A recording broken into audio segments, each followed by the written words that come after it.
नमस्कार, ये है रेडियो हिंदुस्तान और मैं हूँ आपके साथ पारिजात। दुनियादारी में आज ये खबर जापान से। जापानी देशभक्ति सारी दुनिया में सबसे बढ़कर सबसे ऊंची। उगते सूरज का देश देशभक्तों का देश भी है। ऐसी जापानी देशभक्ति आपको दुनिया में कहीं नहीं मिलेगी। विश्व युद्ध 2 की, वर्ल्ड वार 2 की सच्ची कहानी है ये, जो मैं आपको सुनाने जा रहा हूँ, बताने जा रहा हूँ। इस कहानी ने दुनिया को बताया और इससे दुनिया ने सीखा कि एक जापानी सैनिक किस तरह से राष्ट्रभक्त होता है। जापानी सैनिक के लिए राष्ट्रभक्ति क्या होती है। दुनिया भर की फौजों का एक अलिखित अनरिटन मॉरल कोड होता है, अलिखित नैतिक कोड है। ड्यूटी पर खड़े सिपाही को अगर मौत या समर्पण में से किसी एक को चुनना है तो उसने मौत को तरजीह देनी होगी, उसे मृत्यु को स्वीकार करना चाहिए। ये एक अलिखित नैतिक कोड दुनिया के हर सिपाही के लिए है कि उसे मौत को तरजीह देनी चाहिए। जब तक देह में जान है उसको दुश्मन से लड़ना नहीं बंद करना चाहिए। जापान के लेफ्टिनेंट हीरो ओनोदा, नाम है हीरो ये, लेकिन हीरो है, हीरो होंडा जापान की कंपनी है। वो बताती है कि हर आदमी हीरो हो सकता है। आज जो कहानी में आपको जापान के देशभक्त सैनिक की सुनाने जा रहा हूँ उसका नाम है लेफ्टिनेंट हीरो ओनोदा। हीरो ओनोदा की कहानी इस फौजी कोड पर, जिस अलिखित नैतिक कोड की मैंने अभी बात की, इस पर डटे रहने की अविश्वसनीय मिसाल है। अविश्वसनीय, आप यकीन नहीं करेंगे, ऐसी मिसाल है ये। दूसरे वर्ल्ड वार की बात है। दूसरा विश्व युद्ध चल रहा था। 23 साल के हीरो को फौज में भर्ती हुए 3 बरस हो गए थे। बचपन में तलवारबाजी के गुण सीख चुके इस 5 फुट 4 इंच लंबे सिपाही को गुप्तचर गतिविधियों की ट्रेनिंग भी मिली थी। दिसंबर 1944 की बात है। इस साल के शुरू में जनवरी में उसको हीरो ओनोदा, लेफ्टिनेंट हीरो ओनोदा को आदेश मिला कि उसकी ड्यूटी फिलीपींस की राजधानी मनीला के नज़दीक लुबांग नाम के द्वीप में लगाई गई है, जहां उसका काम था अमेरिकी जहाज़ों को न उतरने देने के लिए हर संभव प्रयास करना। कुछ ही दिनों में वो लुबांग पहुंच गया। 28 फरवरी का दिन आया। 28 फरवरी 1945, 1 साल 1 महीने बाद अमेरिकी फौजों ने जब इस द्वीप पर हवाई आक्रमण किया, तमाम जापानी सैनिक या तो मारे गए या वहां से भागने की कोशिश में लग गए। इधर जंगल में छिपे लेफ्टिनेंट हीरो ओनोदा को उसके अधिकारी मेजर योशिबी तानीगुची का लिखित आदेश मिला, जहां हो वहां खड़े रहकर लड़ते रहना।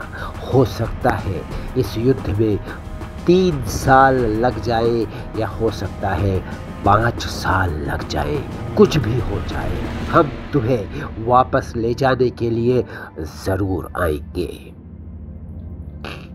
मेजर का ये वादा हीरो ओनोदा के लिए जीवनदायी औषधि साबित हुआ और उसने अपने 3 साथियों के साथ जंगल में अपनी ड्यूटी को निभाना जारी रखा।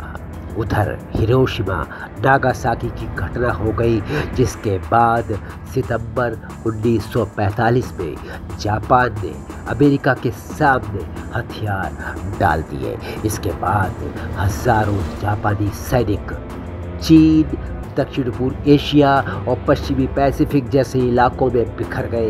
इनमें से कईयों को गिरफ्तार करके वापस देश भेज दिया गया।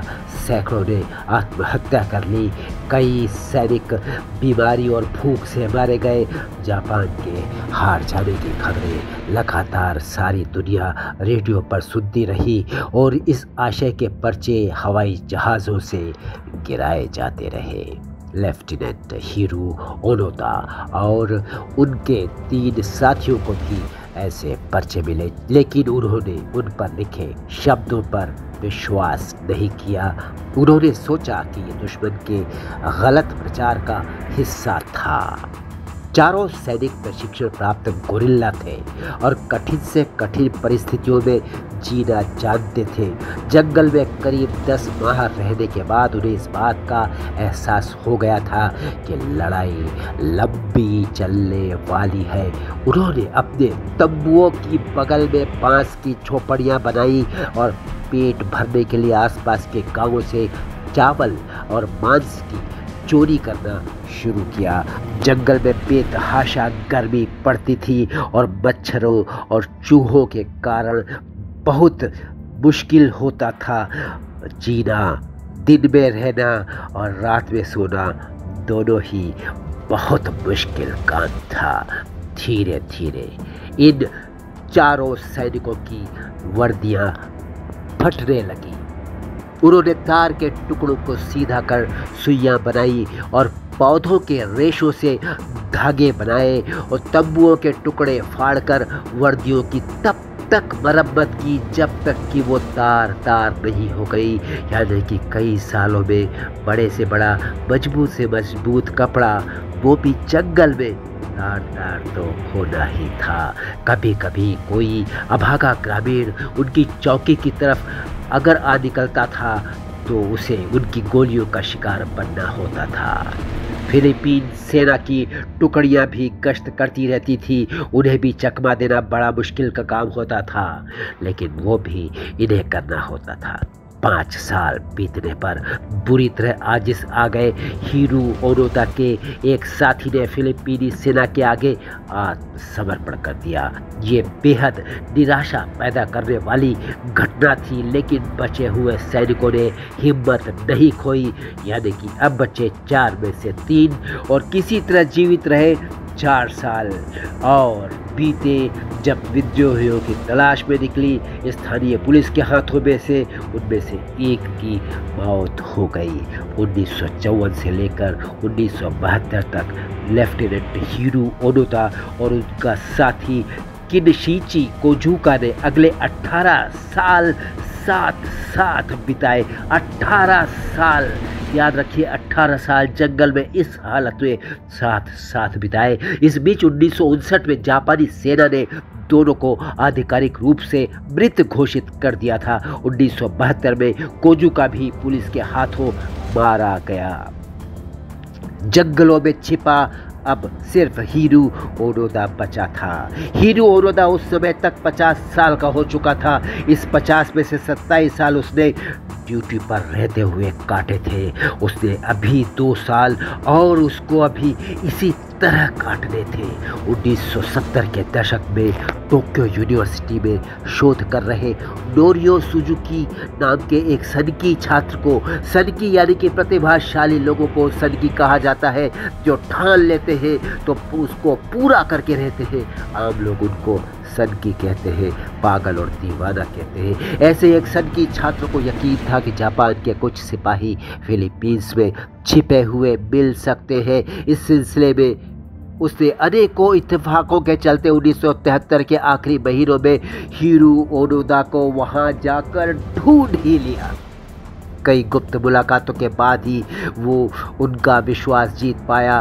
उसने तब उनसे कहा, वापस चलिए जापान। हिरो ने उत्तर दिया कि नहीं, मैं अपने अधिकारियों के आदेशों का इंतजार करूंगा। कुछ समय बाद सुजुकी लेफ्टिनेंट हिरो ओनोदा के सगे भाई और एक सरकारी प्रतिनिधि मंडल के साथ वापस लौटा। इसके बावजूद हिरो ओनोदा नहीं माना। उसने सुजुकी से कहा कि जब तक उसका कमांडर आदेश नहीं देगा वो अपनी पोस्ट से हिलेगा भी नहीं। आखिरकार उसी बूढ़े मेजर योशिबी तानिगुची को लुबांग द्वीप लाया गया, जिससे दिसंबर 1944 में हीरो को लड़ाई जारी रखने का आदेश दिया था। मेजर साहब तब तक रिटायर हो चुके थे और अपने गृहनगर में किताबों की दुकान चला रहे थे। मेजर को देखते ही ओनोदा उन्हें पहचान गया। उसने उन्हें सैल्यूट किया। आंखों में आंसू भरे मेजर बोले, लेफ्टिनेंट हीरो ओनोदा, तुम अपनी ड्यूटी छोड़ सकते हो। जापान युद्ध हार गया है। साथ लगी तस्वीर में अपने मेजर का आदेश सुनते ही लेफ्टिनेंट हीरो ओनोदा को देखा जा सकता है। जो पिक्चर इस ऑडियो के साथ आप देख रहे हैं, उसमें दोनों को देखा जा सकता है। उनकी वर्दी में लगी एक एक थेगली और एक एक टाका अपनी दास्तान कह रहा है। उनकी आंखों की चमक में क्या इबारत लिखी हुई है बताने की ज़रूरत नहीं है। बहुत बाद में पूरी तरह बदले हुए अपने देश जापान पहुंचने के बाद, जहां उनका स्वागत करने को हर नगर में हजारों हजारों लोग सड़कों पर खड़े थे, एक पत्रकार ने उनसे पूछा, जंगल में इस तरह 30 साल रहते हुए आपके मन में कौन सी बात रहती थी? हीरो ओनोदा का जवाब था, इस बात के सिवा कुछ खास नहीं कि मुझे अपनी ड्यूटी निभानी है, बस यही दिमाग में रहता था।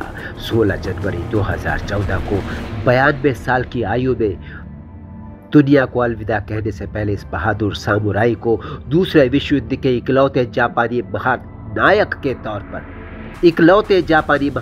तौर पर दूसरे विश्व युद्ध के इकलौते जापानी महानायक के तौर पर सम्मान दिया गया। उनकी जीवनी जापान में बेस्ट सेलर बनी और फेवरेट फिल्म निर्देशक वर्नर हर्जोग ने पिछले ही साल उनकी बायोपिक रिलीज की है।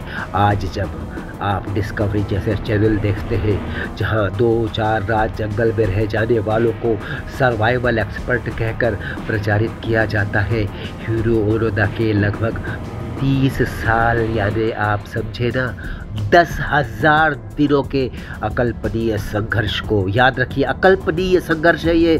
10,000 दिन जंगल में, बिना घर, बिना पानी, बिना खाना, बिना कपड़ा, कोई कैसे रह सकता है? इस संघर्ष को परिभाषित करने के लिए शायद ही किसी शब्दकोश में कोई शब्द बना हो, कोई विशेषण आपको मिल सके।